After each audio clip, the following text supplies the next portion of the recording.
mtazamaji wa Tumaini Television, basi na shaka ni mzima afya kabisa. Basi nikukaribisha katika kipindi chetu pendwa Fahari Loko Wengi, na hii sio nyingine ni Nyota ya Mwanamke, mahali pekee ambapo unaweza ukaenda, ukakaa, ukasikiliza, ukajifunza na ukafahamu mambo mengi. Mimi ni Eve Anthony Kazimoto, Woman of Grace, niko hapa, lakini tayari kwenye jukwaa letu hapa niko na wageni wangu. Habari za leo? Salama. Unaweza kujiuliza mbona leo kuna wakaka alafu ameitikia yani katika kuitikia salamu kaitikia mkaka tu, wa mama wote mkazao kimya hata waitikie. Haya kina mama, habari za leo? Salama. Umeona kuna upekee fulani. Deusi habari ya uzima lakini. Salama kabisa. Unajisikiaje na hali kuwepo katikati ya wanawake? Najisikia amani, najisikia furaha. Sababu bila mwanamke hakuna chochote kinachoweza kuendelea, lakini bila mwanaume pia napo hakuna kinachoweza kuendelea. Tunakamilishana, tunategemeana. Ili kukamilisha uumbaji lazima kuna kutegemeana. Safi sana. Leo tuko na mada yetu ambayo inasema nini hasa sababisho la changamoto nini hasa sababisho la changamoto kwenye baadhi ya ndoa, hususani kwa upande wa wanaume. Tumeona mara nyingi kwenye changamoto nyingi kwenye ndoa ni wanawake. Wanawake wamekuwa wakiumizwa, wanawake wamekuwa kinyanyasika, wanawake wamekuwa wakifanywa ukatili hata wa kijinsia na ukatili mbalimbali, kunyanyasika, vipigo na balaa kibao kwenye ndoa. Lakini tumesahau kwamba kuna kundi pia ambalo ni wanaume, ambalo ndio visema ni mwanaume ni kichwa cha familia. Ndiyo. Lakini nao pia wanapitia vipigo, wananyanyasika kijinsia, wana mabalaa chungu tele, na wenyewe wanapitia mapito yao. Lakini leo tupo na kaka Deusi hapa. Ndio. Yeye anawakilisha wanaume wote wanaotazama Tumaini Television saa hizi, na akituambia je, haya ambaye anasemwa au tunayazungumza yanayesadikika yapo ama ni stories za kwenye vitabu na magazeti? Hii ni uhalisia. Najua moja ya kitu ambacho kimeweza kupelekea akina baba wengi kunyanyasika na akina mama. Hata akina mama ukiamua kunyanyasa kweli mnaweza. Yaani namna tubigiria sawa sawa kweli. Najua changamoto kubwa ni kwamba tumekuja na sera kubwa tu. Mwanamke kwanza. Huyu mwanamke kwanza hii nasema haki sawa kati ya mume na mke. Lakini kiwalisia hata katika uumbaji hapakuwa na haki sawa katika uumbaji. Najua wa kwanza aliyeumbwa alikuwa ni mwanaume. Adam. Aliumbwa pale. Najua mwanamke unajua ametengenezwa hakuumbwa. Sasa tunapotaka kuwe na haki sawa kwa huyu aliyeumbwa nacho kutoka kwenye udongo, halafu na huyu aliyetengenezwa si kutoka kwenye udongo, kutoka kwenye ubavu wa mwenzake na kutoka kwenye nyama ya mwenzake. Sasa kweli tuwe sawa kwa mfupa mmoja tu kati ya mifupa mingi na nyama ndogo tu katika nyama nyingi, halafu kweli tuwe na usawa? Hapana. Najua kiuhalisia hii ya kusema haki sawa, usawa uwepo kwamba wote tumeumbwa na Mungu, wote ni binadamu, lakini kuna ule usawa mwingine haiwezi toka. Yaani obviously lazima tamkandamiza yule ambaye amepewa nafasi yake, kwa sababu mwanaume kwenye familia huwa ni kichwa. Na ili mambo yaende vizuri lazima mwanaume ashike nafasi yake. Yaani mwanaume asiposhika nafasi yake, ile nafasi yake ikashikwa na mwanamke, yaani hapo ndipo changamoto zinapoanzia.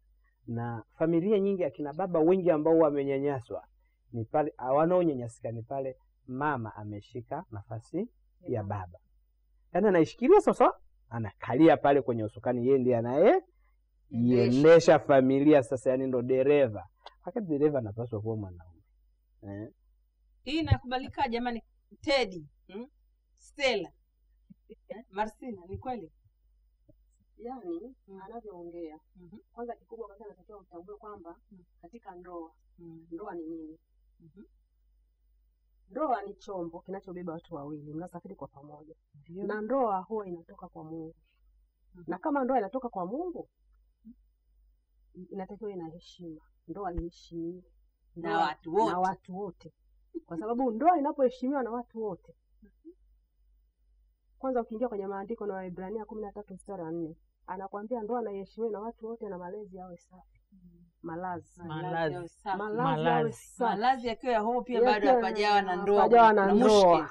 Kwa hiyo ukiangalia kwamba Mungu anazungumzia malazi yapi? Sio kufua mashuka. Sio kutandika kitanda. Hayo sio malazi. Mungu anazungumzia malazi yawe safi, kwamba ile ndoa ni chombo ambacho kinasafirisha watu wawili, na ile ndoa iwe safi. Heshima, yani kuto kudharauliana, kuombeana, yani mambo mengi ambayo yanatakiwa hayo kwenye ile ndoa. Kwa hiyo ile ndoa mnaposafiri kwenye kile chombo, baba na mama au mke na mume, kwenye kile chombo ambacho ni ndoa, mkawa katika hiyo hali ya usafi, sidhani kama kutakuwa na shida. Na inategemea kwamba je, ndoa inatoka kwa Mungu, na ndoa inapotoka kwa Mungu imebarikiwa. Je, hiyo ndoa yako umeipata wapi? Naomba niingilie kidogo hapo. Sawa.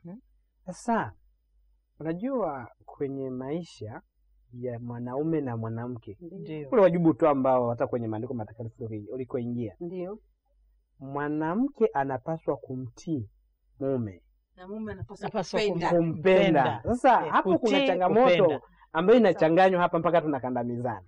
Akina mama, nyinyi mnatakiwa mtutii, sisi tuwapende. Sasa nyinyi mnataka, sasa nyinyi mnachokitaka kina mama wengi hasa na mnaonitazama wengi mnataka kutupenda sisi. Kumbe wajibu wa kupenda sio wenu nyinyi akina mama, ni wetu sisi kuwapenda nyinyi. Mnaingilia majukumu. Mnaingilia majukumu. Kumbe jukumu lenu nyinyi ni kututii. Nyinyi ni kututii. Sala kupenda tuwaachie wenyewe. Mtuachie sisi wa kupenda. Mfanye kupenda kwenu. Basi unasema umesikia? Sikiliza nikwambie.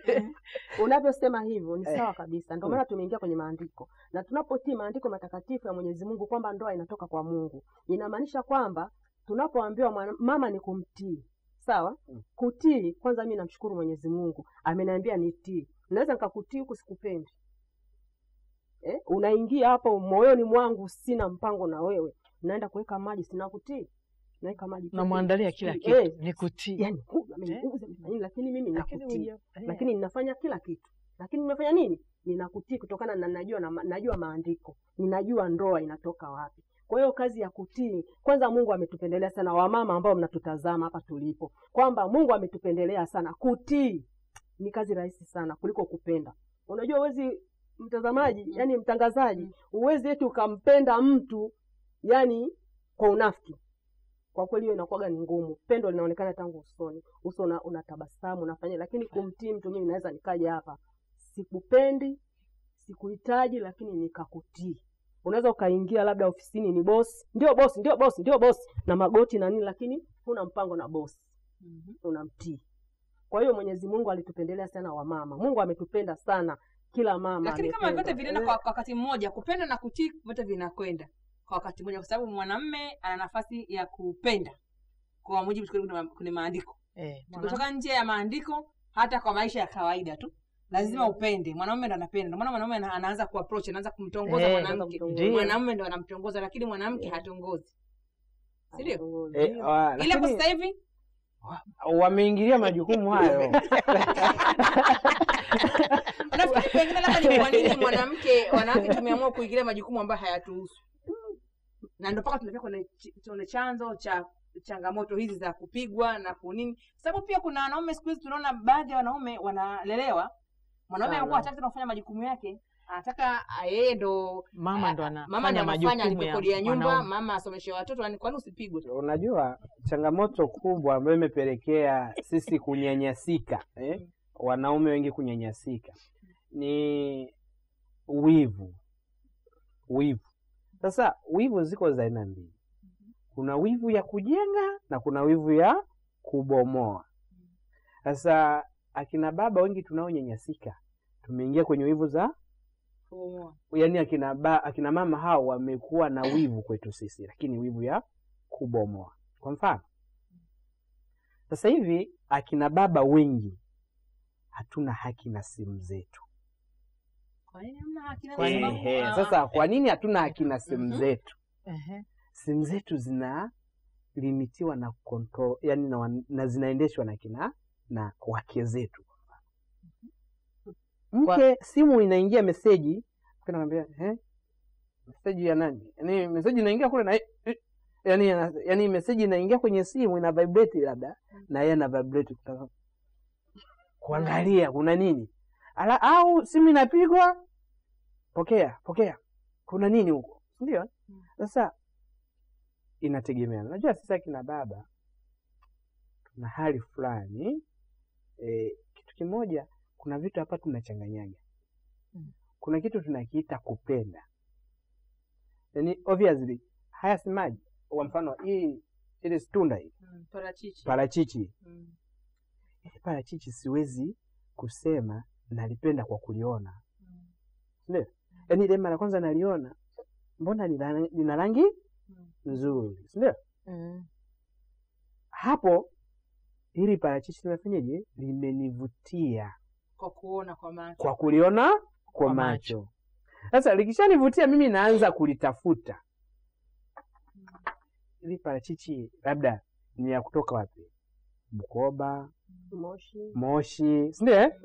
Hapo Mbeya. Sasa hapo ndo naanza kufanyaje? Kulitafuta parachichi lile. Wengi hapa akina mama pia wanashindwa kuelewa. Ndio maana wanatunyanyasa hata kwenye mfano matumizi ya simu. Obviously nikiuliza akina baba wengi hili swali huwa linawashinda.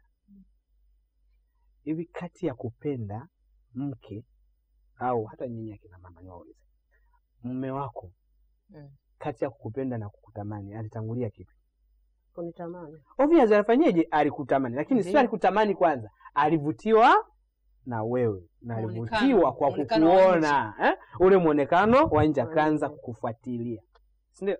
Sasa nafikiri kama alivutiwa kwa kukuona, ni kweli alikuona peke yako tu? Hajakuona peke yako. Ni kweli kwamba huyu siku hizi ni kipofu? Sio kipofu. Sio kipofu. Sasa ni nini? Kwamba wanaume tunao uwezo wa kupenda mtu huyu mmoja. Na ili tumpende kwanza tulichangulia kuvutiwa naye. Tulimuona tukavutiwa naye, tukaanza kumtafuta huyu Aliyakurwa huyu, akaanza kufuatilia ukoo Aliyakurwa ukoje, ndio? Akaja akaupata, akaingia pale, akasema okay sawa, hapa panafaa. Ndio? Sasa hivi yuko na wewe, anaishi nawe vizuri, ndio? Ndio. Hivi unafikiri sasa baba sasa hivi ni kipofu? Sio kipofu. Anaona. Ndio. Sasa kwa sisi wanaume tuna kitu tunachokiita ukomavu wa kimwili. Ukomavu tunao. Yaani kwamba tunawaona wanatuvutia lakini tunawapotezea. Tukaenda kwenye mapumziko. Malizia hapo. Lakini tunawapotezea. Sasa akina mama akishaona hivyo, umesikia siku hizi kuna ambao wameingilia majukumu ya kutupenda, si ndio? Sasa kuna wale wanaangalia hivi muonekano wake mbona uko hivi? Naomba namba, kuna kitu nataka kufanya. Yaani hawa akatafuta namba kwa mtu mwingine. Sasa message inakuja, kwa mfano inakuja kwangu mimi. Huyu mama ni nani huyo? Yaani jamani, tunawekaga password kwenye simu ili kulinda usalama kwenye ndoa zetu. Message zingine zinakuja kwa kukosea, ndio? Ndio. Inaweza kaja kwa kukosea, alafu wewe unaanza kuja kwa makusudi. Ziko zinazo kuja kwa mfano makusudio. Kama kwenye mfano tukwenda kupata mapumziko mafupi kwa sababu Neusi leo amesimama kwa niaba ya wanaume wote wanaetazama kipindi. Kwa hiyo tusitegemea kama tutamwangusha, tuko wengi lakini bado hatutamweza. Ataendelea kutufunika na kutufunika sana. Mtazamaji wa Tumaini Television, kipindi hewani ni Nyota ya Mwanamke. Tunaambia tusimame pale ulipo, ndivyo mali sahihi. Hakikisha unachagua kumpenda uliokuwa naye. Kazi ya mwanamke ni moja tu, ni kutia masala mengine ya kupenda. Tuachie wenye mapenzi yao. Tutarejea hivi punde, endelea kubaki na sisi. Huru kweli. Wakati umewadia. Ndiyo, ni nusu saa tu ya kimichezo. Ni hapa Television Tumaini. Na ni saa 3:30 asubuhi kila Jumatatu, kuhakikisha kwamba tunakupeleka kwenye masuala mazima ya kimichezo kwa msingi mzuri kabisa katika anga la kitaifa na kimataifa. Hii ni T-Sport ya Tumaini TV.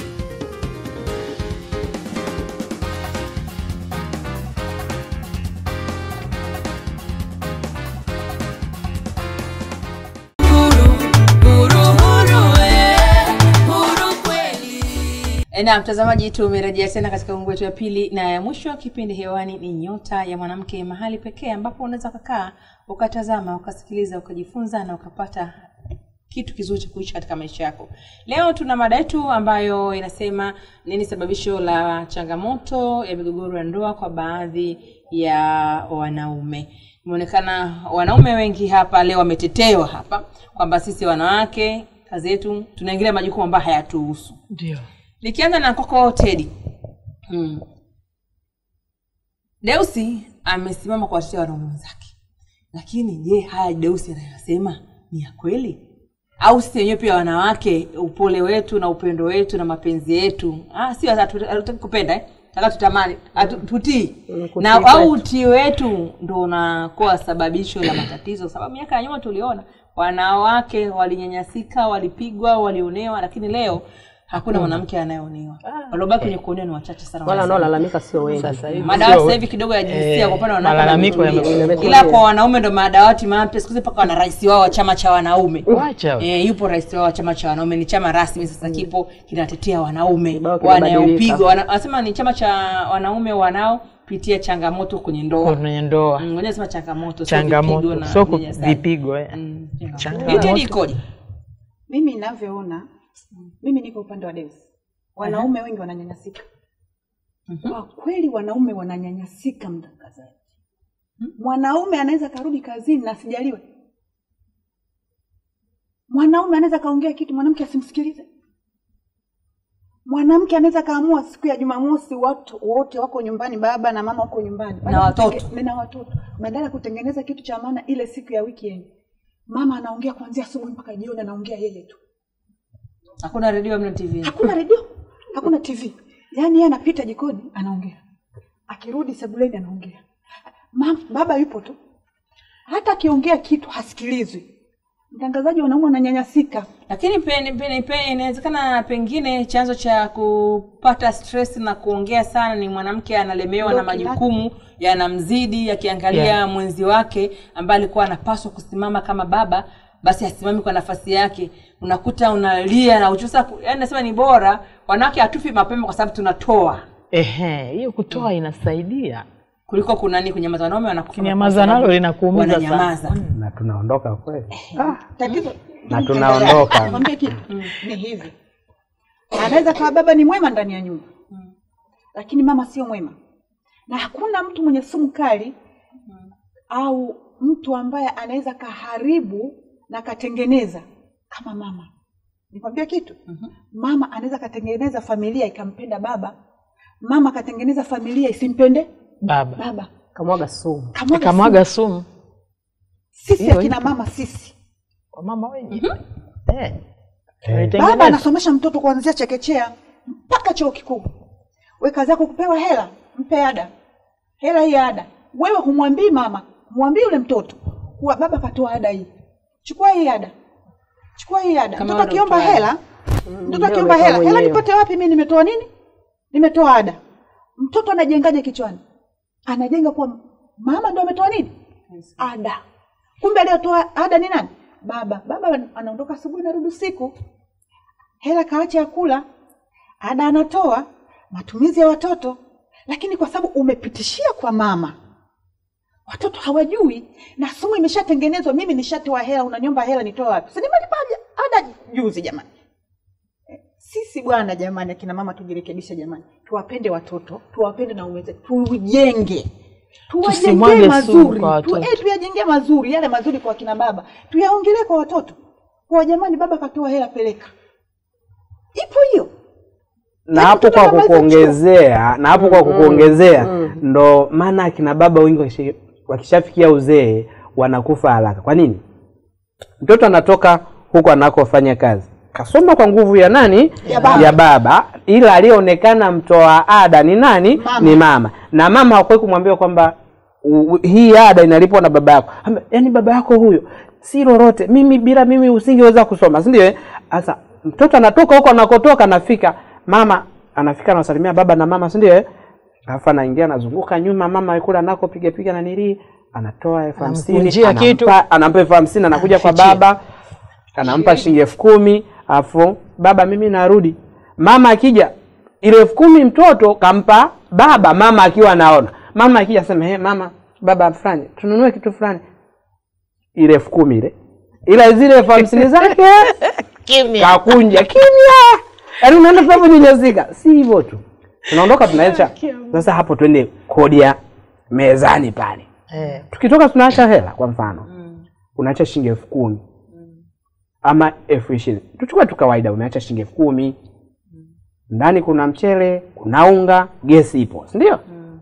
Ukirudi ukirudi unakuta mboga za majani.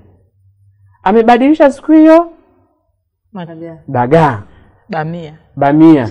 Sasa unafikiria ganyenya chungu. Isiera mimi naacha mtu ule. Zinaendaga wapi? Wakati mwingine sasa kina baba wamebaki kuwa wakimya. Sasa hizo hela zote hizo kila siku naacha. Na kikoba. Kaenda kwenye kikoba. Kaenda kwenye mkopo wakausha damu. Mama. Mwisho wa siku kumbe ana nini? Ana shughuli, vijora. Baba anarudi nyumbani. Mfano tunawapenda sana wadada wetu wa kazi. Wanatusaidia vizuri nyumbani, si ndio? Lakini mwanaume anafurahia ile chakula kilichopikwa na mke wake. Na ameandaliwa na mke. Sasa akina mama mnatunyanyasa mpaka sasa hivi, yani hadi nguo zetu. Pengine hadi za ndani nataka afue dada wa kazi. Upo tu. Natoka kazini mimi narudi nyumbani. Nipokelewa na nani? Nakupokea dada. Ananipokea dada. Wewe unajua naomba nafika nakuta mama yuko anachati tu amekaa. Naomba maji ya kunywa. Dada. Haya, mama fulani mimi nataka baba maji. Mama fulani mimi nataka kwenda kuoga. Dada. Sasa ipokee dada, mwekee baba maji bafuni. Itokee sasa sabuni imesahaulika. Dada. Mama fulani dada, mpelekee baba sabuni. Yaani yule mama anataka alelewe.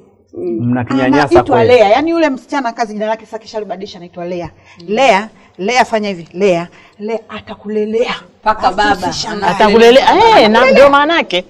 Lakini pengine labda tamaduni na taratibu ya baadhi ya mikoa labda tunakotoka ndio kuna changamoto ya uonevu kwa baadhi ya wanaume. Hii ikoje?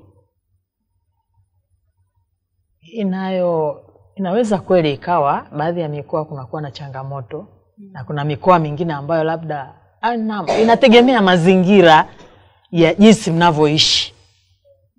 Mtangazaji, yale malezi kutoka huku chini kuanzia huku panda mpaka kufikia huku juu. Mtangazaji chucho kisema baadhi ya mikoa ni sahihi. Hayo kuna baadhi ya mikoa mimi nimeoa, si ndio? Watoto wangu hawana haki ya kuitwa kwa jina langu. Wanaitwa kwa jina la mjomba. La mjomba?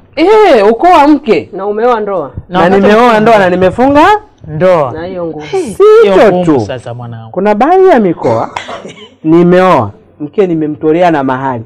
Sina haki ya kuzika. Akifa azikwe kwao. Wale unyenyesaji wa hali ya juu. Mila zipo, hatuzikatai. Na desturi. Lakini mila na tamaduni zile zilizo njema ndizo tuziendeleze. Lakini zile ambazo zinatunyanyasa tuziache. Na hichi ndicho ambacho kimekuja kupelekea akina mama kuja juu kuliko akina baba. Akina dada walitetewa, akina mama wametetewa muda mrefu. Ule utetezi ulikuwa mzuri kwa asilimia kubwa, lakini umejenga tena kitu kingine tofauti. Kazaliwa kitu kingine. Kwa upande wa pili. Tunafanyaje sasa ili kutoka hapo? Tuna sekunde kadhaa kumaliza kipindi. Tunafanyaje ili kuweza kuweka hii mifumo yote kaenda sawa ili kuondoa mfumo kandamizi kwa pande zote? Kwa asilimia kubwa wanawake wameweza kutetewa, wakakaa kama tuko kwenye level sasa tunaenda vizuri. Ndio. Lakini wanaume sasa wamekuwa wamedidimizwa kama alivyosema Deusi hapa. Tunafanyaje ili tuende kwenda sawa ili hiyo ni dunia ya mahali safi? Tuondoe mifumo dume, tuondoe mifumo jike, tuende sawa kama sisi wanandoa hao wa kike, hao wa kike, hao wa kiume, tuende sawa.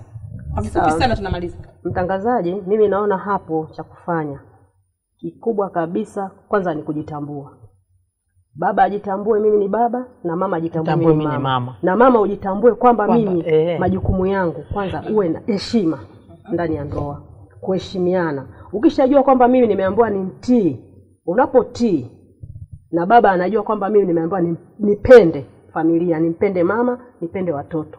Kwa hiyo kile tunachokifanya katika familia, tukitembea vile na kuambiana ukweli. Unajua ukweli ndio unakuweka huru katika familia. Kwa hiyo baba anakuwa mkweli na mama anakuwa mkweli. Na kuambiana samahani, nimekosea. Kwa sababu hakuna aliye mkamilifu. Tukisema baba mama, kila mtu ana mapungufu. Ndio. Kila mtu ana shida. Kwa hiyo shida zetu tuchukuliane sisi kwa sisi. Familia itasonga mbele. Lakini bila hivyo mtangazaji hakuna.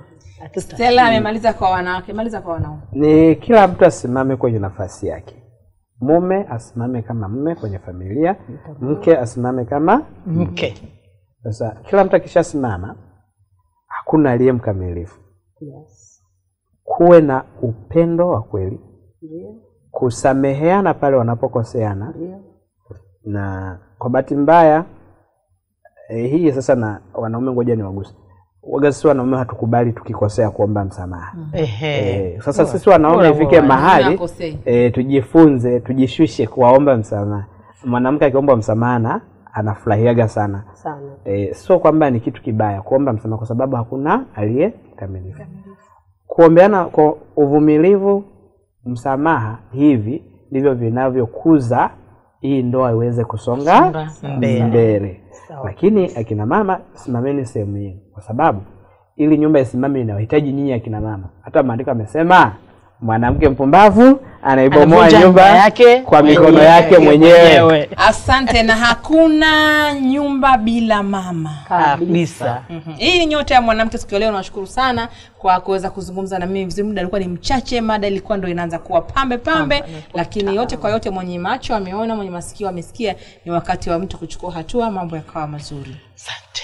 Naam. Nashukuru sana mtazamaji kwa kutufuatilia vyema tangu pale tulipoanza kipindi chetu, na hadi wakati mwingine tena. Mimi ni Eve Anthony Kazimoto, Woman of Grace, nilikuwa hapa kuhakikisha mambo yanakuwa mazuri sana. Mpende uliokuwa naye ndio chaguo sahihi la kwako.